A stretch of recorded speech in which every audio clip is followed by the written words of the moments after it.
Where we're going to start today is we're going to talk to Tim and Henry about their journey and their digital transformation at the school, and then very soon I'll introduce them properly. And then we're going to hear from some of the staff at Cornerstone. We've got some transformation workshops in the middle of the day. And then to finish up, we've got an accessibility session, and we've got a guest speaker from Hable and Microsoft, and he will be giving us an insight into just how to be inclusive, how to open up learning, and there'll be an opportunity to ask questions after that as well. So there's three main phases to today, and the first one will run from 10 to approximately 11 o'clock, and then we'll have a short break, and then we'll come back again and we'll start the next sessions. With this program that you're coming to today, it's part of a wider picture, and the program itself is curated by Microsoft. They have a Showcase Schools program across the world. It's a global initiative, but in the UK there's a number of schools that have qualified as Showcase Schools, and Cornerstone is one of those leading lights in that field. Where Turn It On has come to this, we're a global training partner with Microsoft, and we work with not just Showcase Schools, but schools across the UK, helping them go through a transformation journey and make the most of technology. And we have very gratefully accepted the support of Cornerstone today, because they've been amazing in agreeing to host this event digitally and put so much time and effort into showcasing and what they're doing. There's a couple of people here I want to introduce today, and the first one is Tom Welsh from Turn It On, before we move across to Cornerstone and we get into the first session of the day. So Tom, would you like just to say a bit about Turn It On and how we've come to be where we are today? Yeah, thanks very much, Martin. Yeah, I think the first thing I'd like to say, and the main thing, is thanks to Tim and his Cornerstone team for putting this event on. I'm really excited to listen to it. Very quick background as to Turn It On and who I am. I'm the managing director of Turn It On. I started the company in 2003. My background is that I was a teacher. I had taught a couple of fairly large primary schools, and in both of those schools they'd spent huge amounts of money on kit and technology.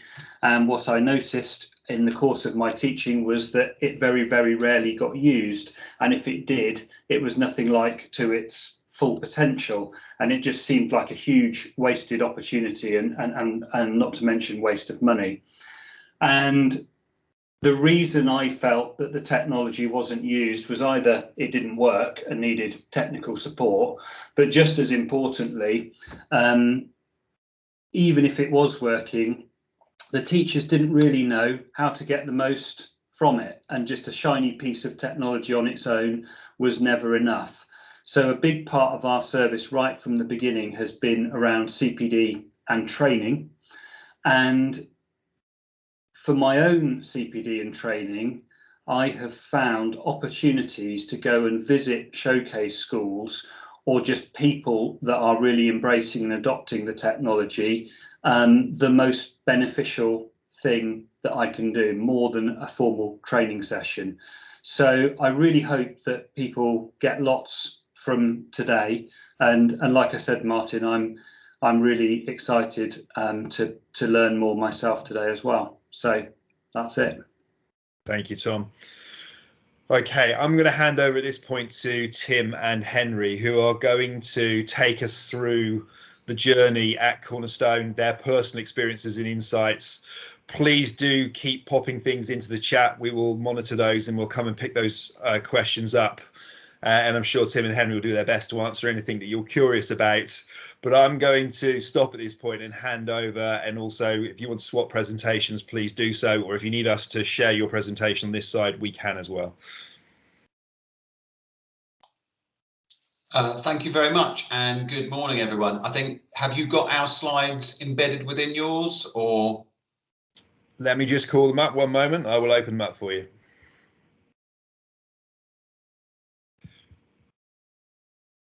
And just while Martin's doing that, thank you very much for those introductions and kind words. I think, you know, a key point for us on the journey that we have been on and are on is that there are so many very generous and supportive people and schools out there who've helped us on our journey, and so many schools that we've learned from. So again, I think one of the positives is, as an online community, the way that people share, actually we can all learn from each other. Is it loading up all right, Martin, or do you want me to go from here? In true technology fashion, Tim, it's not playing ball. So have you got a copy locally your side, and I will get it sorted. Let's see if we can bring that one up.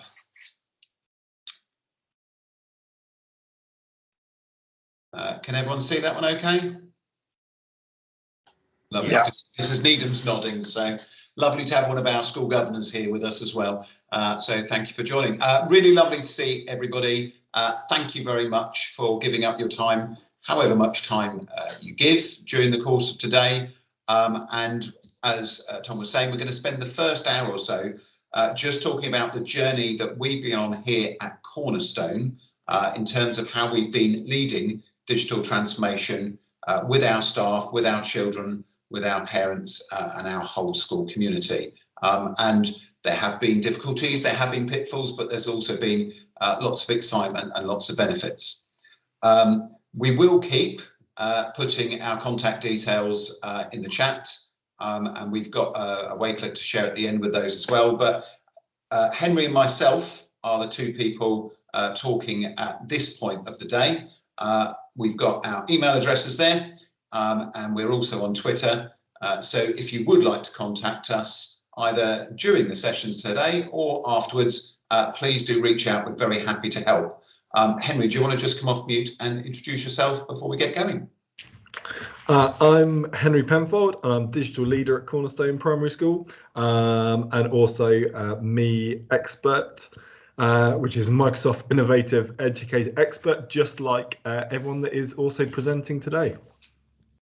Fabulous. Thank you very much, Henry. We'll also share a number of other links of case studies we've done, videos on our YouTube channel. We'll be sharing those through the day, which hopefully will add to your understanding and share those examples of our journey. But I'm going to start off by talking a little bit about us as a school. We actually only opened in 2013 in temporary accommodation. The picture you can see in front of you is not the temporary accommodation. This is our new build that we moved into last September. We are realistically, we're a one-form entry school, although we have 2 classes of Year R this year. But in this new build, we're growing to become a full 3-form entry. We've got 219 learners at the moment, aged 4 to 11. And in terms of staff, quite small in terms of numbers. So we've got 11 teachers, including me. I do still count myself because they let me in the classroom occasionally. We've got about 30 staff in total. So we're quite small in terms of budget. We're small in terms of capacity, but we think actually we're really big in heart, and we're big in looking out and trying to find new ways of doing things, new ways to inspire the children. And a lot of what we do is based on our values and our vision, which you can see there. So our values are love, forgiveness and hope. We're a church school, and we look at how we can model those for the children through our interactions, but also our vision is the 3 statements at the bottom there. And I think that's really important when we're talking about this digital journey, because actually together as a staff, we've been trying to ignite this love of learning for ourselves as professionals, but also with the children. There's definitely been need for lots of encouragement along the journey, but actually that idea of empowering partnerships, so often the children are suggesting things, coming up with solutions far quicker, far better than us. So we're partnering with each other as staff in the school. We are partnering with a whole range of fantastic and generous schools and colleagues outside of school, but also those partnerships with the children and empowering them through the technology. And it's not a case of saying, oh, in the future, they'll need to be able to develop these digital skills. They need them now for their lives right now. And the final part of our vision is that nurturing a growth mindset. So actually, we are not here today saying we've got this all sorted and we're at the end of our journey and we are experts and everything we do just turns to gold. It's not the case. What we are, though, is we're on that journey. We've got some experiences to share, and we want to keep growing. We want to keep learning in the same way that we would for the children. So the format and the overview for this part of the session, and this first hour is split into two halves. The first half, we're going to talk about some of the lessons we've learned, and you can see the sort of 6 subsections that we're going to talk about there. And then the second half, we'll actually be talking you through sort of term by term. Well, what has that actually meant? How have you actually done that? Okay, we understand that overarching theory, but what did you actually do? So we're going to kick off with discussing our digital vision, and I'm going to hand over to Henry. Thank you very much, Tim. And that was where we started creating that digital vision, which we took from elements of looking at research that we had done from Microsoft, but other places and resources. And as part of that, we discussed our digital vision. Tim and I originally came up with it and shared it with our digital transformation team, which is a team of staff at school, which are made up of support staff and teaching staff, who are all supporting the digital transformation at our school. So we agreed it, and then it was the factor that we shared it with all staff as well. And it has 3 elements that we focused on: inspirational teaching and learning, inspirational leadership and enabling that leadership, and empowering inspirational outcomes. And we were looking at how we could use those digital tools to enable all of those aspects as part of our day-to-day teaching. So you can see there on the screen a wordle of just some of the key words that we thought were important from that. Actually, that it inspires the children, it keeps them engaged. We're actually building them for jobs that we don't know what jobs they're going to be doing when they're older. If we think about children that are in year R, currently 4 and 5 years old, actually their job when they come to 18, 19 or 20, we can't actually predict that at the moment. The job infrastructure and markets are changing constantly. Actually, the fact that we want to transform their lives, we want them to have that discovery element, building that resilience. And some of we found that there were links between actually what we wanted them to do generally day to day in the classroom, whether it's in maths or English, but also enhanced through that digital technology. Next slide, Mr. C.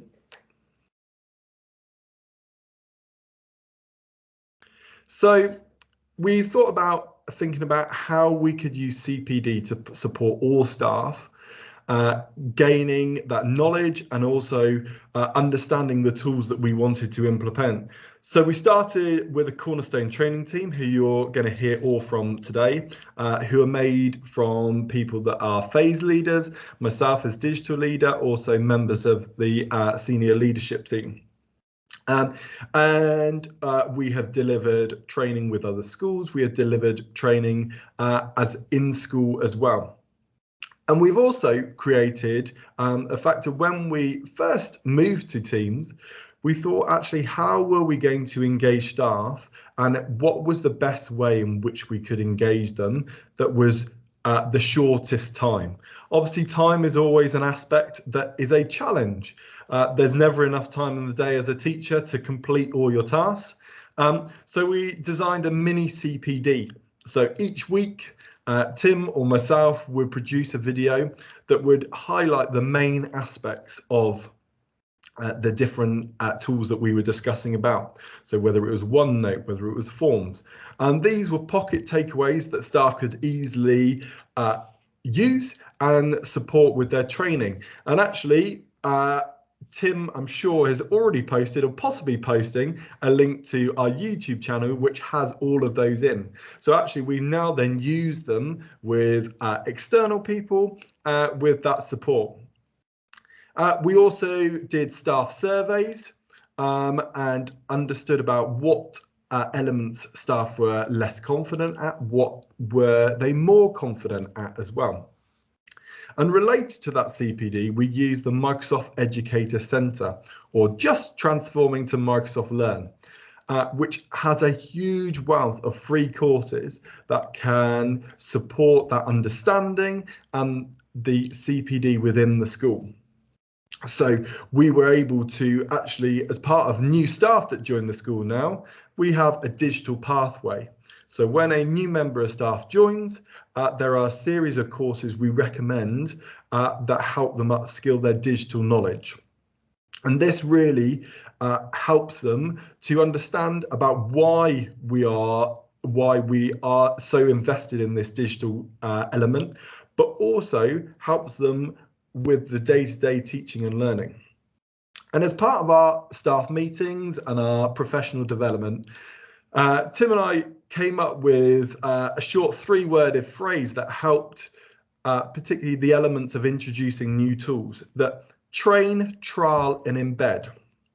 That actually, that first step of that CPD is understanding how that tool can be used, what it can be used for, where it can be used. Then actually giving them a trial of it, giving staff a trial, giving them a play with it, seeing different elements at which it can be used. And then that embedding is using it within the classroom, or whether it's using as part of another a staff meeting. I remember a staff meeting we had just on forms probably a year ago now, and actually the ideas in which people said, oh, well, I could trial it with this, I could trial it with this. There was a huge buzz in the staff meeting about how we could use that tool to enhance the teaching and learning.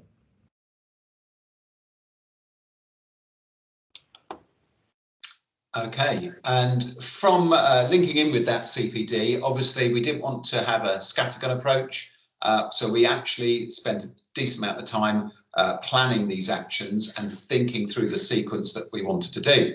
And we used, again, there's a huge range of support there online through Microsoft Education. So we looked at using their Showcase School Transformation Guide document, and that supported us with some wider reading, which our digital transformation team did, and then we all shared that together, but also that whole range of online learning, not just on the MEC, but that wider reading, wider learning. And we used that not only to plan, but also to then capture the evidence of the progress we were making. So we were referencing it on our digital journey, and it was helping us then evaluate and consider what our future actions could be. Also linked with that, we've got, you can see a picture there of the Showcase School Rubric. So it's a sort of, we might call it success criteria over here in the UK. In the States, they would call it a rubric. And it's got 5 different sections, and then it's got 4 different levels. And the idea is that you look at where you are from an emerging point of view, and you then look at developing and increasing the way that you're using technology in effective ways. Then in the top right there, you can see the 4 different coloured hexagons. That's the Educational Transformation Framework. I have to say that is probably one of the most useful things that we read during this time, because it really broke it down. And while teaching and learning is absolutely a key part and the main reason why we're all here doing our jobs, there was also elements looking at the leadership and management. They were looking at, organisational systems. So it was looking at the school as a whole organisation, clearly the teaching and learning key part, but actually broader than that. And then Microsoft also produced some research called Education Reimagined. I think this is now 2 or 3 years old, but in it they were talking about, well, what is the future? As Henry was saying earlier, what's the future for learning now in schools? And also, what's the future for the learners when they leave us? For us, it's as they go to year 7, and actually that's a key part for us. When they leave, when they go to year 7 as 12-year-olds, are we skilling them up for digital learning in the same way we are for English and maths and history and personal and social education, so that they are well-rounded and they're able to cope with and thrive with the challenges they'll have during secondary school. Not all of this reading was through Microsoft. There's loads of other things out there. So again, things like the World Economic Forum, and they were talking about things like global citizenship, innovation and creativity, and interpersonal skills. So there's a wide range of reading out there.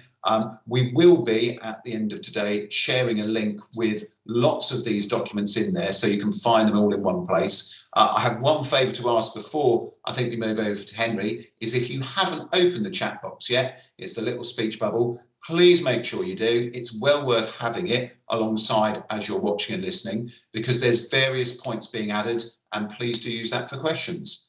But back to you, Mr. P.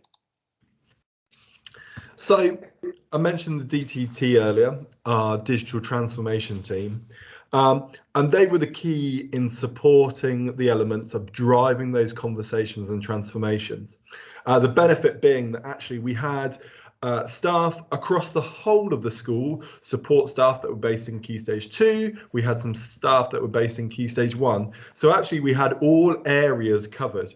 We were able to support that digital technology through questioning, whether it was an element that actually a staff member was actually, we could actually do it this way.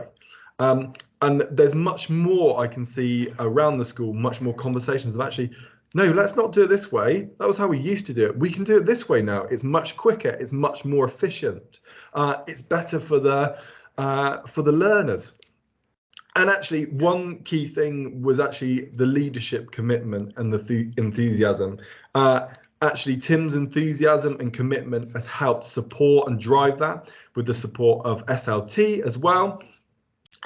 This wouldn't have gone so well if there wasn't that support. And I think that's a key element, that actually the commitment from right at the top of the school is so important. Also modeling, sharing examples, whether it was myself, whether it was part of the Cornerstone training team, was just such a key element and continues to be a key element. That actually, whether it's part of a support staff meeting or whether it's part of a staff meeting, actually demonstrating and modeling ways in which tools have been used, whether it's the use of read in progress, whether it's the use of immersive reader also, and how that can support all learners within school. And it doesn't necessarily, whereas at the beginning, it was very much Tim and I sharing the examples, it's very much across the school now, various staff are sharing examples and how it can be used. We were obviously championing learners, learning in new ways. Actually, there's times even for me that some people may be surprised. Actually, I was out of my comfort zone because I don't necessarily know everything about technology. I know a fair amount, but actually the children, and actually not being afraid of actually knowing that the children sometimes know more than you. I know, for example, that if with playing Minecraft Education Edition and building, whether it's an Egyptian pyramid or whether it's building something as part of a Viking learning quest that we did last time, I know that the children know far more than me about Minecraft than I do. But actually, it's enhancing that and actually having that confidence that sometimes you may well be less knowledgeable, but you can learn from the children. And isn't that a fantastic thing, to learn from the children sometimes and not necessarily them you teaching them all of the time? And then we had that element that because of everything that we've done, we've been sharing stuff externally as well, running CPD and meetings as part of that across the year. Back to you, Mr. C. Thank you very much, Henry. So the final of those 6 elements is just talk about this professional development and networking, which has been, I think, the other sort of key element for us making the progress. As I said towards the start, we have learned a huge amount from other schools. We've learned from a huge amount from attending different events they run, from having one-to-one conversations with colleagues from there, from across the UK and indeed across the world, which is just amazing. It's a really brilliant resource to have there. And then also we've tried to make sure that we're sharing that with other schools. And particularly we find that because a lot of the Microsoft official training is very much based around perhaps secondary schools, age or further education, and perhaps based around massive districts that they might have out in the States, there's less that give examples to explain why this is beneficial for primary. So one of the key things we've tried to do, and we obviously do today, is say, well, we may not know how this would work in secondary or further education or university, but we can explain how it's beneficial for us here as a primary. So in terms of us as staff, when we were back in January, February of 2020, that time before we'd had any national lockdown, we introduced Teams to staff, and we also introduced them to the Microsoft Educator Centre, as Henry said, now being transformed into Microsoft Learn. And all the staff did a few of their online courses. And again, it's a really valuable resource that I would encourage you to signpost to colleagues, because it means that A, it skills staff up, they also get accreditation for it. So all of our staff, and I do mean all, our office staff, our caretaking team, all of our support staff, they are all Microsoft Innovator Educators, which sounds really posh and sounds really difficult, but actually 2 hours of online training and you're there.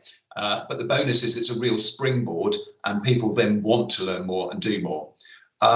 In terms of the MIE experts, which is the top of the 2 badges you can see there, back in 2019 as a school, we only had 10% of our teachers as MIE experts.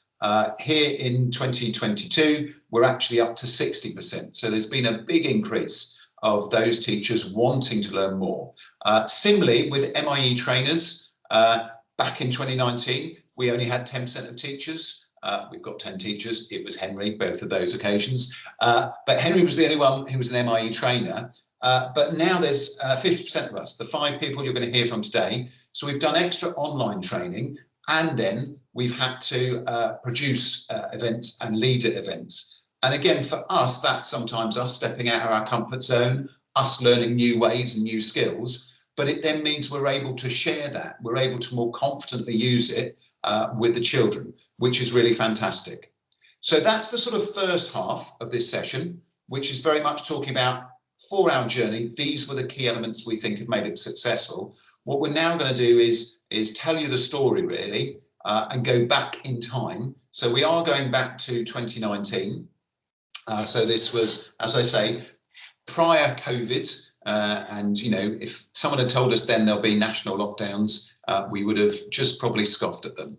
So for us as a school in 2019, and I really want to make this clear, this includes up to December 19, so we're not talking that long ago, we were in a position where all of our staff had a school 365 email account, but I have to say, some of our staff really access it.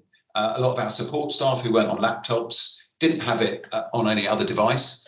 So often if they did log in once a month, they would then perhaps forget passwords. They suddenly get, oh, I've been sent all these emails that I should have responded 2 weeks ago. So it wasn't effective in terms of communication. In terms of then, you know, Microsoft classics like Word and PowerPoint, we were using those. We were using Word for planning documents. We're using PowerPoints for class presentations, or if I'm leading collective worship, I do. And again, I could honestly say in 2019, I was probably using both of those tools in a very similar way to I was probably using them in 2010 when I was last in the class. I am that old. And I think, you know, what we realised as we went through this journey was actually we need to keep moving with the times. And I think we recognise, I'm sure you all do, that schools are incredibly busy places. Staff working in schools, you know, there's so many plates to spin. It's very difficult to find the time sometimes to go, well, actually, I want to skill myself up on this. And so often the default is we fall back to using things as we'd used them for a number of years. We were also in 2019, we were using Excel for assessment journeys, which were, you know, clear for the staff. We're able to filter them. We're able to analyse the data. So actually, we were using them well, but they were often all saved, as with the Word and PowerPoints, either on our local server, or worst case scenario, people would have them on their separate individual devices or on a memory stick. And again, I would absolutely hold up my hand and say I was quite happily carrying an external hard drive to and from school every day in 2019 and just praying that I wouldn't lose it. Our local server could be accessed remotely, but it was quite a difficult and clunky system, so hardly any staff did. And therefore, there were lots of versions of documents. So if you were saying, oh, can you send me the planning, or can we have a look at that data? It was, well, do you mean this one that's on the server, or this version that I've got in memory stick, or that version there? There's actually 14 versions of it. Which one is the latest? So again, that element of collaboration was quite tricky in 2019. We also then chucked into the mix that we did have an online calendar, but we were using Google at that point for our calendar. So for those staff who were going, oh, I'm struggling to remember my password to log into my 365 email. Oh, by the way, we also want you to remember your password for your Google Calendar, because that's on a totally separate system. So again, it wasn't joined up. It wasn't working as efficiently as we should. And Henry and I were talking also about, we were moving into this brand new school. Interestingly, going back to what I think Martin said earlier, we've got a separate IT budget, and it was, well, what new things do we buy? Do we buy lots of extra coding stuff? Do we buy lots of extra this, that, and the other? And the conclusion we came to by the end of 2019 was that staff had these laptops. Staff had a whole suite of tools in Office 365, but probably we were only using it to about 10% of its capability, both individually and as a whole school. And so what we sort of came to by the end of 2019 is we were really motivated to explore and to share with staff greater possibilities for teaching and learning, for communication, for collaboration, by using the laptops and Office 365 in much more effective ways. Over to you, Mr. P. So actually, when we got to spring 2020, we had to think very carefully about the path in which we were going to go down to support staff, not overwhelm them, but also get the most out of the technology that we had. So I spoke about our digital vision. We obviously shared that with staff, and we had our word cloud as part of it that showed that that understanding and what we wanted children to gain out of this technology. I mentioned earlier about the train, trial and embed, that we took that approach to help staff understand about what the tool could do, first of all, how they could use it, give them a little play, and then actually see that embedding in the classroom. And as part of the national lockdown, all staff were introduced to the MEC and were given directed tasks during that first lockdown. All teachers and 80% of the support staff have been awarded with an Microsoft Innovative Educator, if I could say that. Obviously, my words are all getting mixed up. So that meant that we chose particular courses that we wanted staff to learn. And we started off with Teams and OneNote because we thought that they were going to be the most impactful across the school and across the staff. And straight away, we saw that element of documents easily being able to be shared. We were also able to collaborate on more than one document. I remember a staff meeting that we had, and it was all about art. And we all jumped onto the art overview and were able to edit it all at once. A really powerful insight into actually seeing the journey that the children were doing across the whole of the school within art. Obviously, by using OneNote, we had a collaborative notebook that we were able to share ideas. We started off very much more basic. So we started with collecting all of our CPD in that area. We also had things like sharing our staff logins. We started off and had a look at, unfortunately, because we couldn't do our celebration worship that we had on a Friday, we would do it via Teams, and we would, when we were in normal times, have a book, and that book would go around and each member of staff would write in. Well, we moved that to OneNote, and that hasn't gone back to the book since. It has been easy, and we celebrate the successes that children have done throughout the week, and it's been a much faster way. And actually, I know that some staff, even though it's on a Friday, will do it Thursday night, because a number of times trying to find that book on a Friday morning was a headache in itself. So there, and actually we started to realize already that actually there was greater collaboration and there was greater communication within the whole school by using Teams. Tim was able to really clearly get out COVID messages, whether it was risk assessments, whether it was key policies that he wanted people to read. and people were working more as a one and understanding. There was no mixed messages, and people were understanding a lot more. As part of our home learning, we used OneDrive and had a shared OneDrive folder that all families were able to access, and it was a shared and secured link, so then they could dip in and dip out and easily access all the resources they needed. And we started to do PowerPoint videos and do a recorded PowerPoint, which meant that they could be watched back, paused at their own convenient pace, and use that to support the learning. And then moving into the summer, we took a bit more opportunity, and we had a look at the mini CPDs that we did, and focused on those key apps.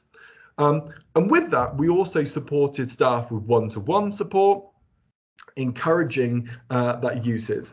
And that was when we started our digital transformation team.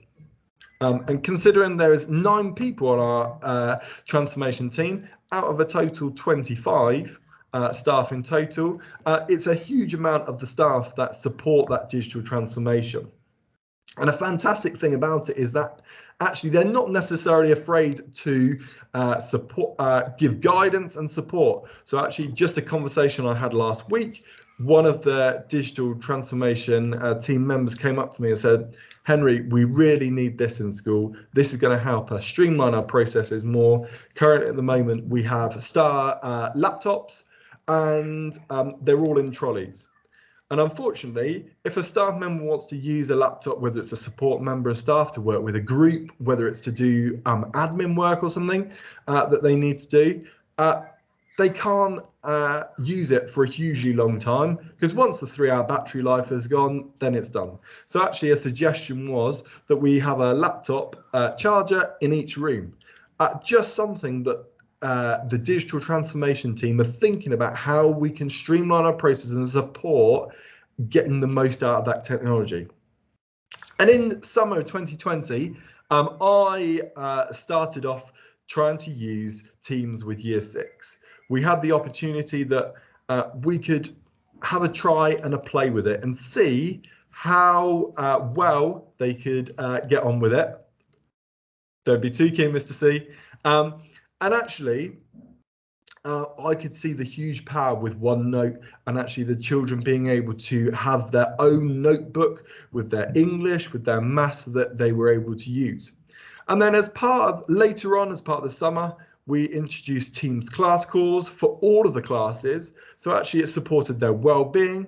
We also had greater interaction.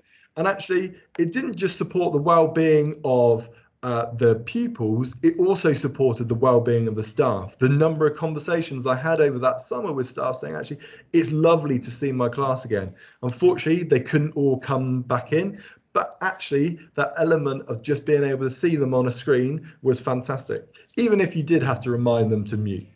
And then we actually used it as weekly transition for Year R, with stories as well. And we used that was when we started to transform some of our forms and things using Microsoft Forms. So there was less paper going out. We were able to gain feedback and developments that we needed to understand moving forwards through a Microsoft Form.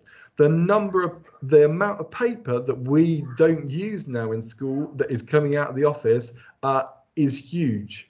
I can remember the number of letters we used to hand out, and they're just not anymore. Microsoft Forms has just enabled that element of streamlining it even more. Over to Autumn. And at this point, I will move on. So thank you, Henry. So all of that happened towards the end of the 1920 school year. And at the end of that, we also applied to move on to the Microsoft Showcase Incubator program, which does sound very cozy, and we were very well looked after in our incubator. But that's the first step towards becoming a Showcase school. So we were very pleased with that. In terms of our staff CPD, because we were all back in school, we still wanted to make sure that actually staff were getting that professional development. So we carried on with our train, trial and embed approach. And we were looking at OneNote and the class notebook and looking at how we can make greater use of it for our own professional purposes. So whether staff were using it for keeping their performance management information. But we also looked with the year 4 to year 6 teachers about how they could use it to set and format assignments for the children. So we then looked at Immersive Reader and Dictate and looked at how it was being trialled, using it with some of the younger groups of lower attainers, so they could use it to listen back to their phonics, or they could say a sentence to rehearse it orally and then be able to hear it back or see it written. And this helped us create less dependence on an adult to support, that actually they were being empowered, they were growing in independence to be able to do it themselves. We also used it with children, for example, with educational healthcare plans. And again, you had that greater enthusiasm, that greater independence, and that belief, that growing belief that actually, yeah, I can access the same text. I can produce work that is similar to other children in my class.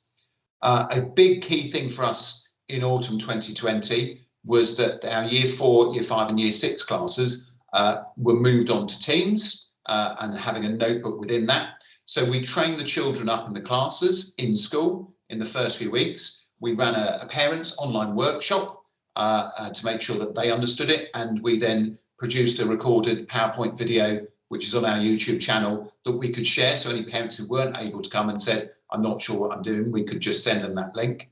And what we started doing in that autumn was we started doing home learning assignments through OneNote for year 4, 5 and 6. So again, rather than a book going home, rather than perhaps a book getting lost, rather than, oh, I've lost a bit of paper I was supposed to have, it was all there, it was all accessible.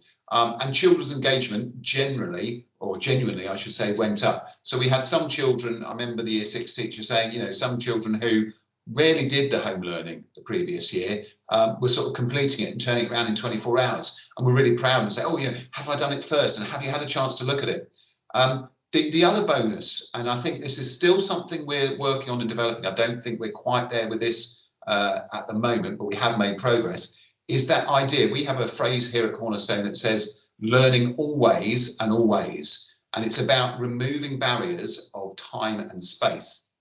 And so what we started doing this autumn was saying, well, actually children have started doing some learning on their OneNote or on a Word or a PowerPoint document within their team. And actually for home learning, I want you then to either finish it or I'd like you to edit it. And actually, again, it was right, you don't have to take your English book home or your maths book home. It's all there, it's all saved. You can access it at home. I can see the change you made as your teacher. We can add to it in all sorts of ways. So it helps that learning continuum.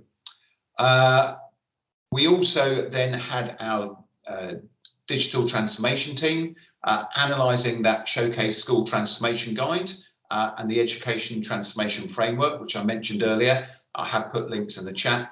And what we also did was we'd learned, teachers had skilled themselves up on using PowerPoint videos and then exporting them to become videos that could be easily shared online. And what we did was we started creating a bank of on-demand learning videos. So essentially each class was producing one either a week or a fortnight on key elements of English and maths. It was the same slides that they were using to present in class. So it wasn't extra time in terms of creating the resources. It was a bit of extra time to record it, but we managed to get quicker at that. And the key thing was we were using it to support learning gaps. So if you take year 4, actually year 4 this week, we're doing this in class. Here's the learning video, but actually maybe I'm also going to share the year 3 learning video and something similar. So you can also watch back what you learned last year, because there were so many gaps, so many things that we wanted to help the children understand and master. So it also supported work on doing pre-learning. So for some of the children, you might say, oh, we're going to be learning about this next week. I want you to rewatch this video as part of your home learning. Get yourself back in that mindset, ready for it next week. Also, you know, if children were off ill or, you know, self-isolating, again, it was ones that we could use. So there's that really fantastic bank. All of those are shared freely on our YouTube channel. I have put a link to that.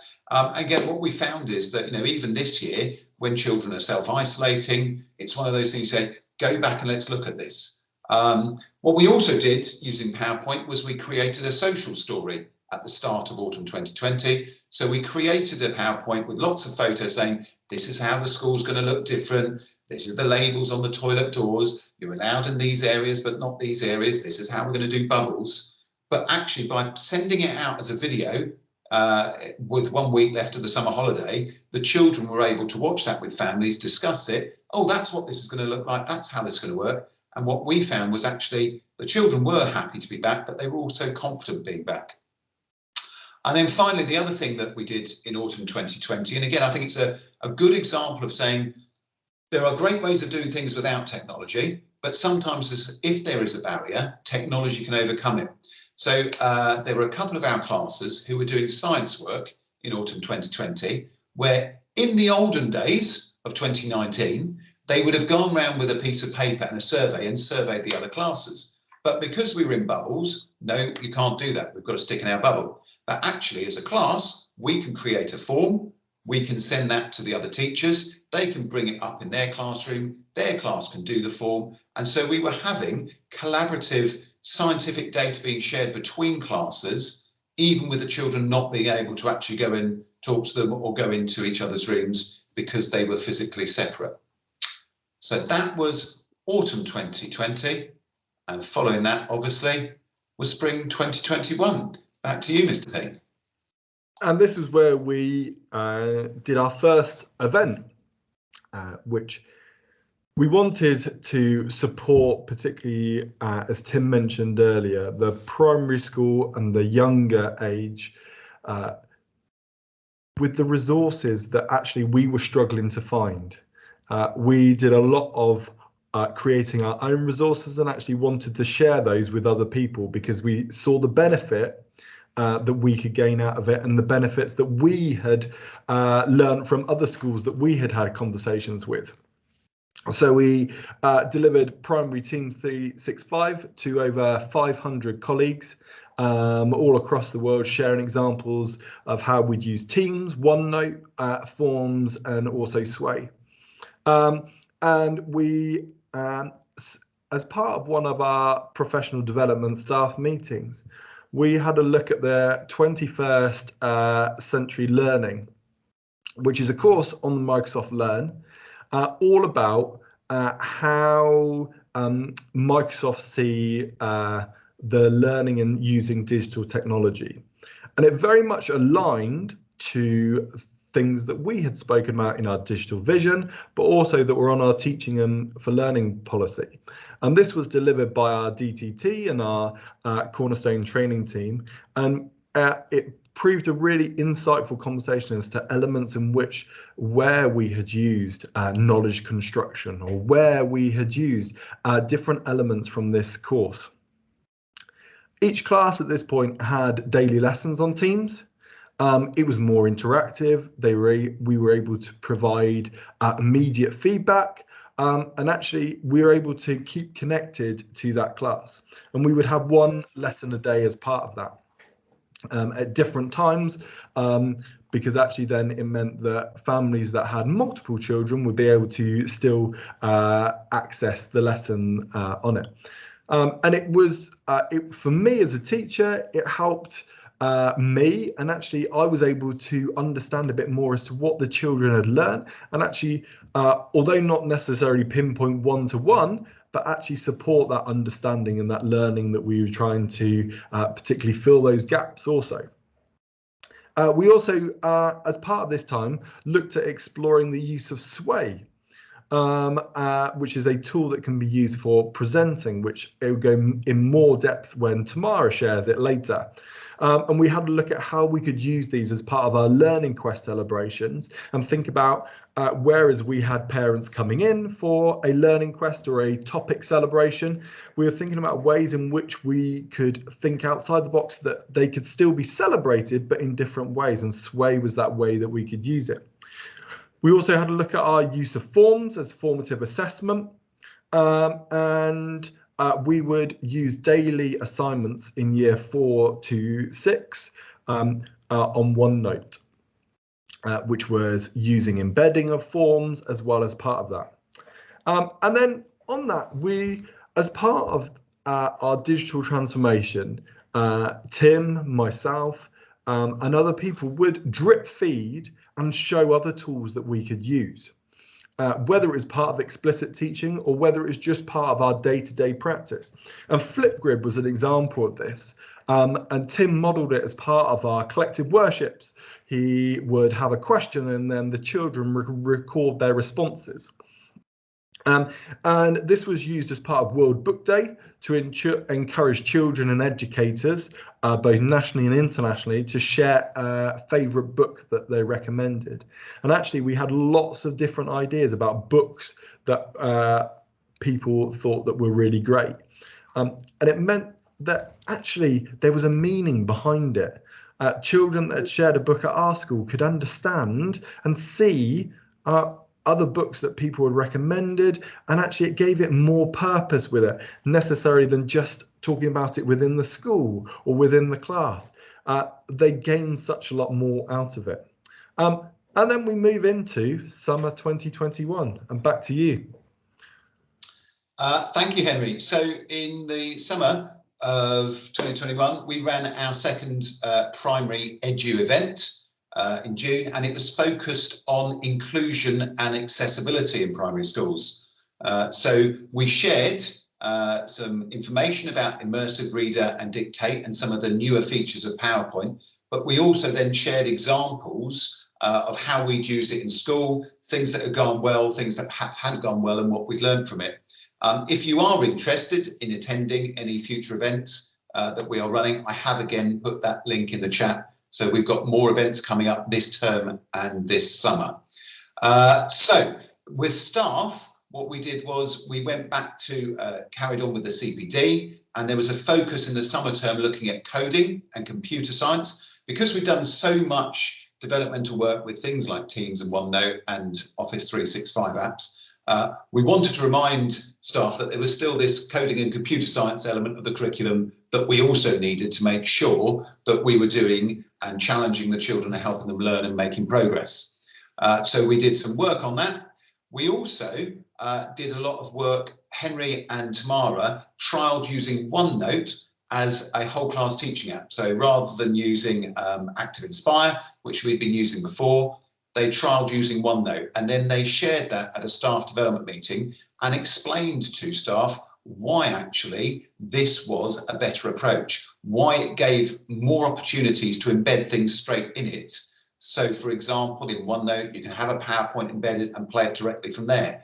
Whereas with Active Panel, people were doing stuff on the Active Panel, having to come out of that, go into a separate app, and it just slowed down the learning. One of the other reasons that we were really keen to move to OneNote for teaching is actually it's about modelling for the children. Again, you know, the conversations we had with other schools help our thinking. And there was one primary in the UK that we were talking about this with, and they said because they use OneNote from Year R to Year 6 as the teaching board, it meant that when their Year R's and Year 1s were using OneNote, they were quite used to the format.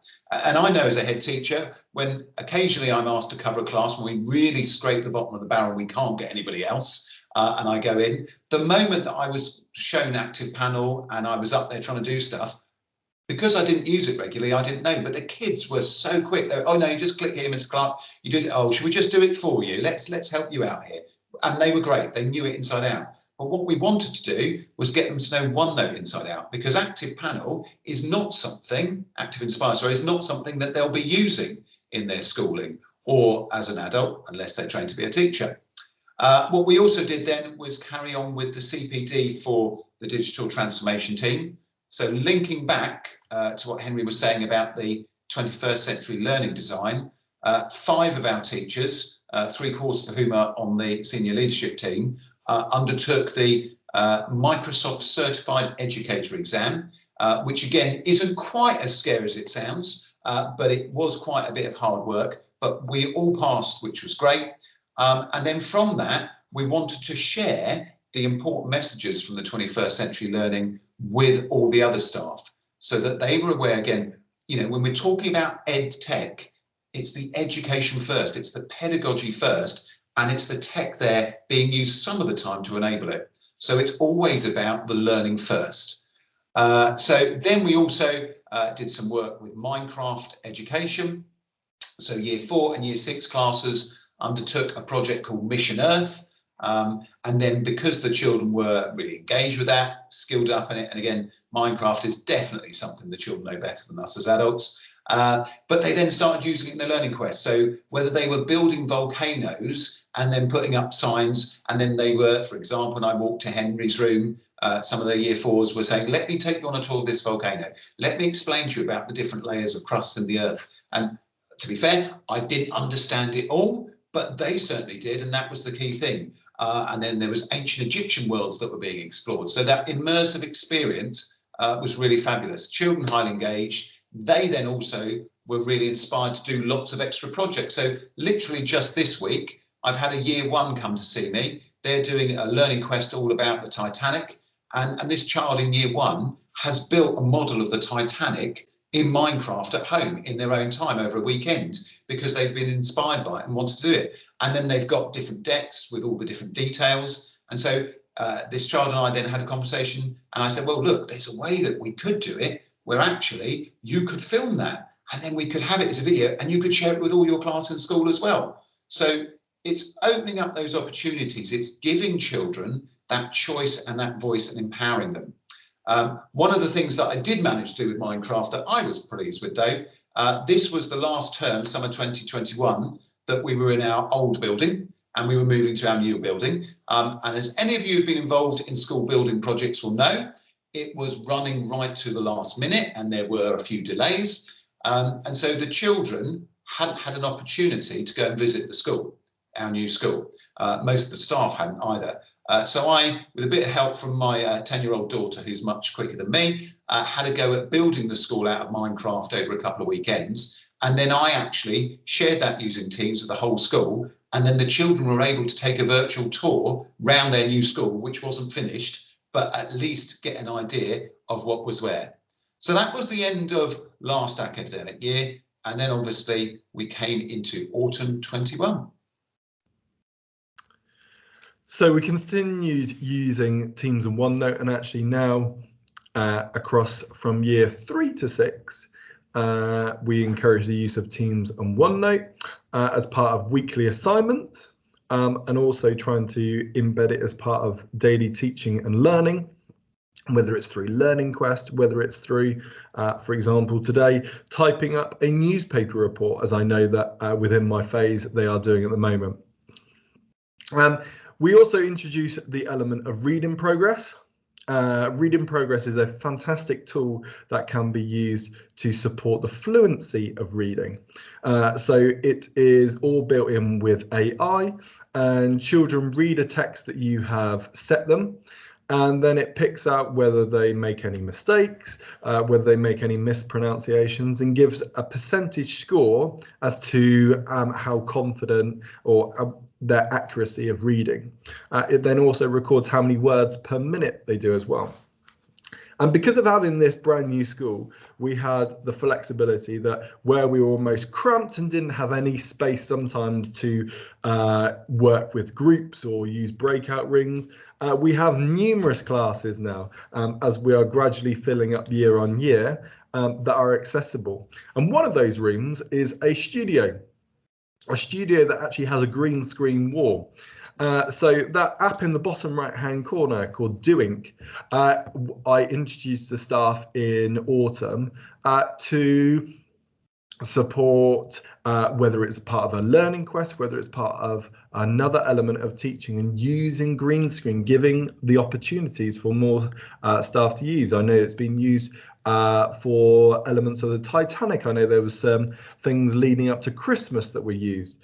Also, just yesterday there was some dancing to Katy Perry Raw, and it's going to be put onto a green screen background. So all of these elements enhancing that learning, but also particularly challenging the staff. A new app that was introduced, not necessarily staff feeling 100% confident with it, but actually going away and trialing it. And actually now we see it being embedded in the classroom. And as part of this year, we have set up a host of different events, as you'll see on the left-hand side, as part of our digital Cornerstone. We are looking at forms, we're looking at accessibility, we're looking at PowerPoint as part of our events that we are running this year, because we feel that actually the time that different schools gave to us with CPD, actually there's a huge benefit for that, and the amount of time that we can benefit other schools is huge with that. So there was lots of different things that we have done, and even just the transformation from when we started using these tools to using them now is huge.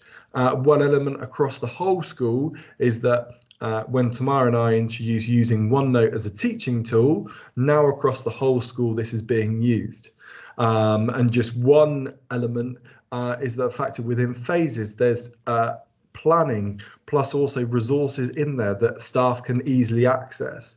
So actually it's all in one place that everyone can access and easily teach from.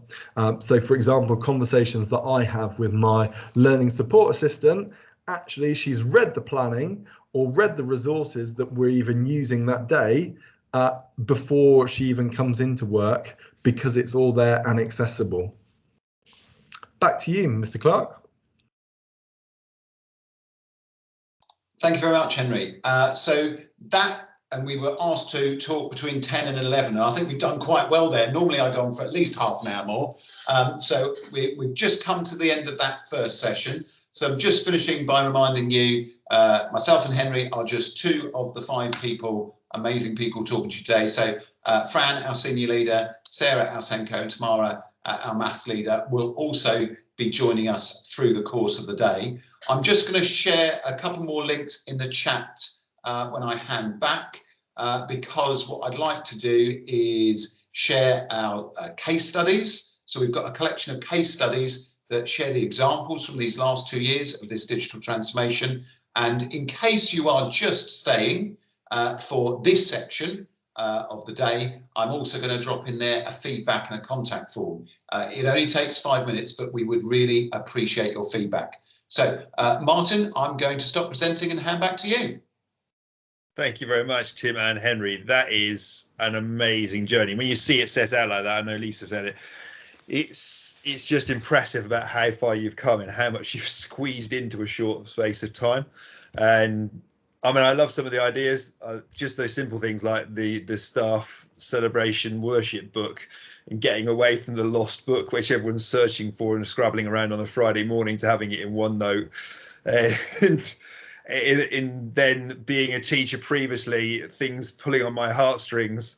You are right about what you say with the EdTech, that pedagogy and learning first is absolutely at the core of it, but almost the technology is the vehicle to open up possibilities and give them that toolkit of learning to choose from, whether it's building a virtual Titanic to go and exploring or recording a video or something.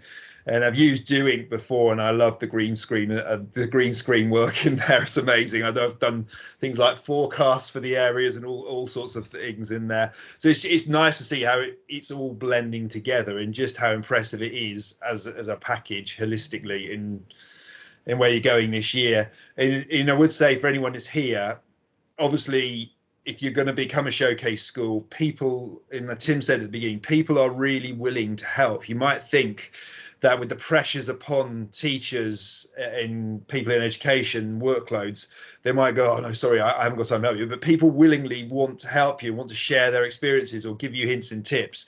But it's also so much of being in a showcase school, and part of things to highlight on a showcase insight day is that giving back element is really key. And it's something that we pride ourselves on doing it, Turn It On, but also to see that program you've got coming up at Cornerstone as well is impressive. And I know that so many schools, not just locally, but globally, will get a lot from joining those. So thank you.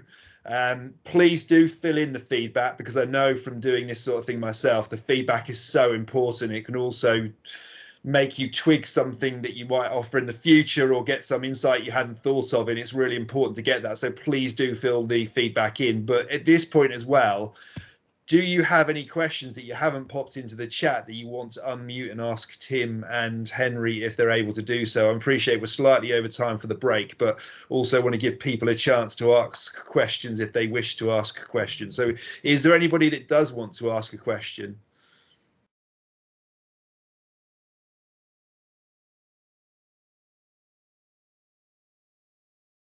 Silence. Can I just say one more thing then, Martin, if that give people think to, and I know I've had a whole hour to talk, but I think the other thing I would say is I can imagine that perhaps for some people sitting there and hearing us try and rattle through everything we've done in 2 years an hour, it might seem quite overwhelming. But I think our recommendation will always be just choose one thing and do it slowly, step by step, which is what we've done. So please don't be overwhelmed. Please don't think, well, we could never do that. Please remember, 2019, we were a long, long way away from where we were. So everyone is capable of doing this, and do reach out. Thank you. Thank you, Tim. I would say at the moment, we're currently coaching and mentoring a group of showcase incubators ourselves, in that vision that you've spoken about is so important in understanding that there is going to be a 1 to 3 to 5 year plan, and some things you're going to tackle immediately because they're easier to do so or they're a priority for whatever reason, but don't try and rush it and do everything at once. Pace yourself. And sometimes things like COVID also force your hand in moving to OneNote or Teams and using videos and so forth. It just wouldn't have accelerated at that pace if it hadn't have come along. However unfortunate it's been, there's a positive to take from it. So at this point, I think everybody needs a pause and a comfort break and to refuel. We are going to, I'll leave the meeting running and I'll remain in here in case anyone wants to ask anything in between, but I appreciate other people might dip out and come back. We're going to start again at 11:30.